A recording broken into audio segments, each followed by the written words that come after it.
So I'm only halfway through, a little bit past halfway through. So I might return on a future episode to finish this. So it is a book. It is a prose book by Tim Pilcher called Comic Book Babylon, a cautionary tale of sex, drugs, and comics.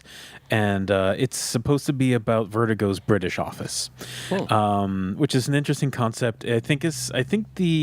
I would have to check the dates on this.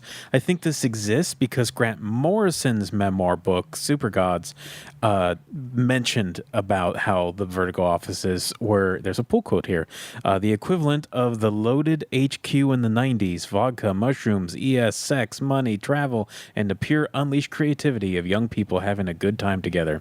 So, Tim Pilcher, it was an editor that worked for the Vertigo HQ office, and the first 86 pages of this book, it is only 135 pages, is all about like his youth and getting into comics and finding comic book stores and stuff like that. It's kind of interesting, but not for me personally, because I've already read a couple books like that, and I'm kind of, if there's money to be made in talking about working in comic book stores, y'all need to tell me that, and I need to go make that money right now, because I don't think it's interesting personally, because I've lived it and it's not that interesting. The only difference here is you got to try and figure out what half the British terms mean and the comparison. Does it have a glossary? No, maybe in the back. No, I don't know.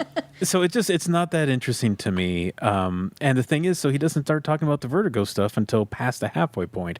And that's where it gets slightly interesting, because there you start getting this like minor technical stuff. Like they have a term called ballooning, where the editors are the ones to figure out the complete layout of the word balloons, because they don't trust the letterers to do it.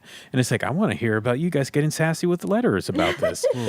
So it starts getting interesting at that point, and that's where I might start to care more about this book, which is why I might return like 2 or 3 episodes from now and finish up the review. As it is, it's just a little dull for me.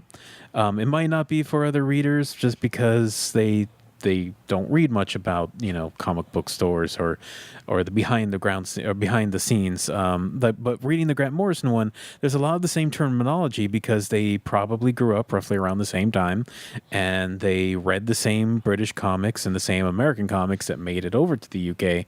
And so there's just a lot of familiarity for me here, and I'm like, yeah, I don't really care.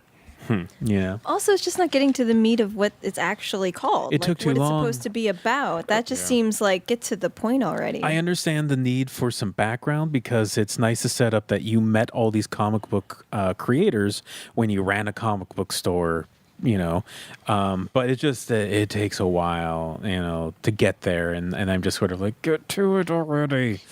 So it's a $25 book. Wow. Okay, this was gifted to me, so that's way too much money for this.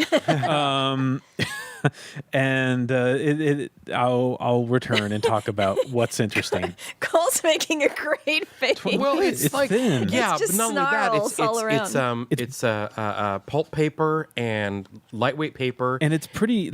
it's a perfect bound book, biggish words. Yeah, And you could probably That's- read that in a quick afternoon. That's not. I mean, I just been reading it on my bus trips, because I don't want to put much more time into Yeah. it. So I'll probably finish it in 2 days, and that's why by the time we start recording again, I'll have it completely finished. Right And so yeah, we'll return to that. But it's not the worst thing I've read, but it's just kind of like, meh, okay. dude, it's not Xerxes. Yeah, good point. Good point. All right, cool. Thank you, Chris.